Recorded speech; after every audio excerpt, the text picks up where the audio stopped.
je viens à l'instant, de sortir la seconde vidéo sur Madame Web. Ce film de merde. Ok, cette énorme boule de chiasse. Désolé d'être grossier, mais c'est pas possible de faire un film aussi nul à chier. Et v'là-t-il pas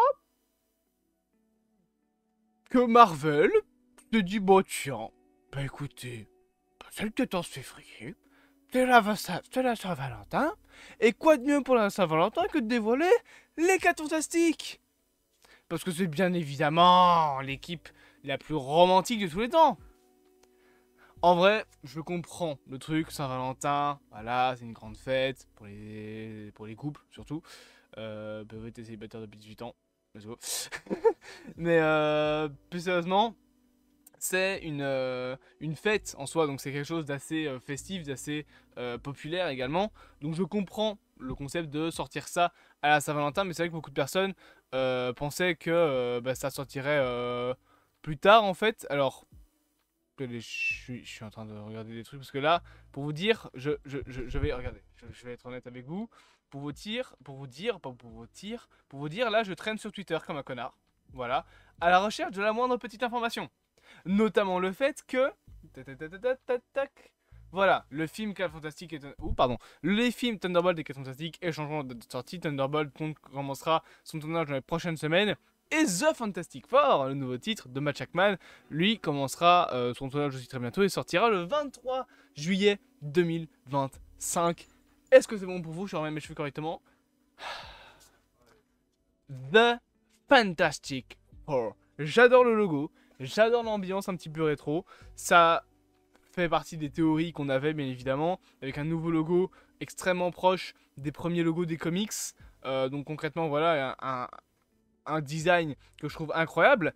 Mais, bien évidemment, si ce n'était qu'un logo, bah, j'en ferais pas une vidéo, j'en ferais un short. Logique. La putain de ta grande race.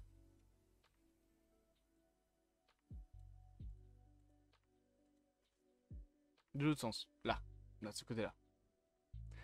Marvel a dévoilé le casting. Voilà. Et confirmé du coup les tronches de nos fameux 4 fantastiques. Avec donc Ebon Moss Bachrach, voilà, qui jouera The Thing, enfin la chose. Donc vous le voyez sur le côté de l'image là, en train de lire un journal. Ouais, je pense, ou une espèce de BD.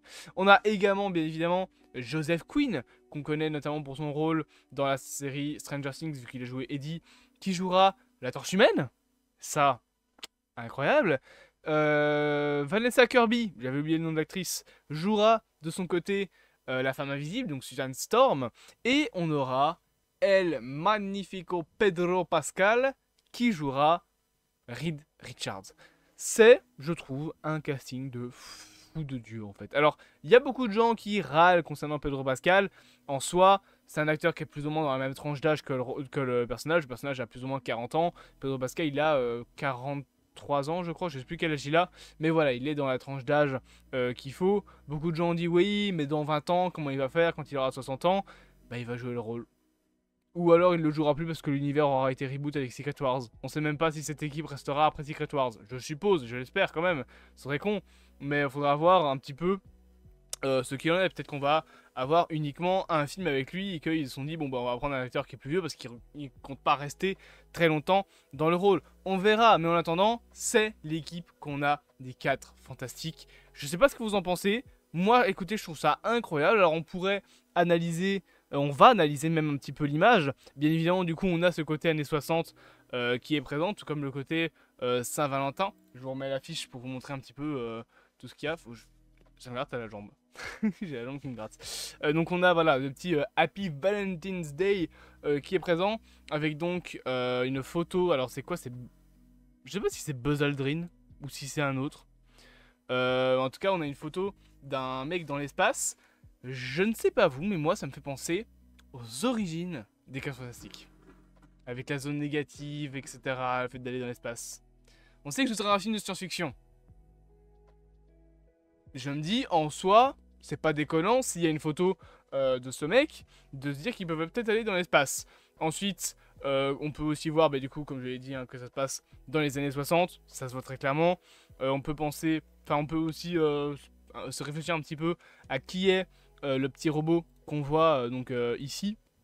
Alors, moi personnellement, je vois pas grand chose de plus sur ce petit robot.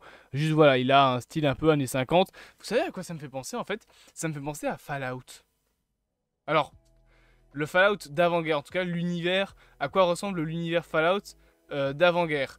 Tout simplement. Ah, ok, je viens de voir sur Twitter. Le robot, il s'appelle Herbie. Donc c'est un robot qui existe dans le lore des 4 fantastiques. Logique. Et donc, bien évidemment, hein, je l'ai précisé, le film a été donc avancé au 25 juillet 2025 oula, le 25 juillet 2025, pardon, pour sa date de sortie américaine. Nous, c'est le 23 juillet, donc il sortira le même mois que Superman Legacy.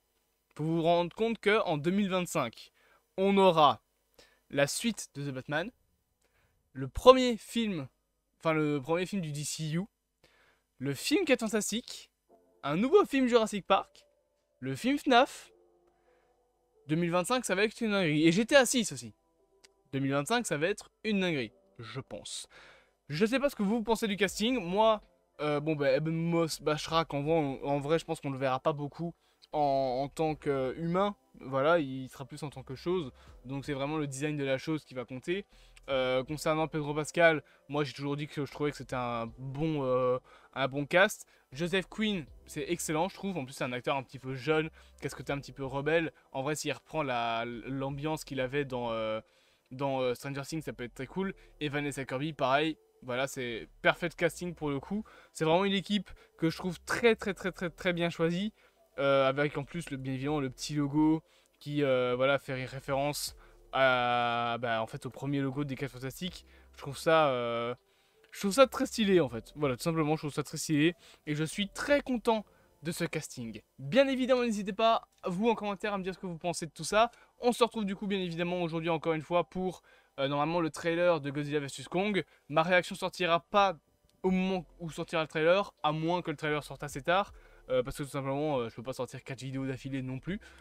Donc on se retrouvera un petit peu après le trailer et on se retrouve notamment au soir pour un Daily Bugle du coup qui parlera du trailer de Godzilla, de Madame Web et de 4 Fantastiques. Je vous dis à bientôt, des petits bisous sur le poutou. Non, pas du tout. N'hésitez pas bien évidemment à vous abonner, à partager, à liker et à commenter. Et à bientôt dans ce vaste multivers.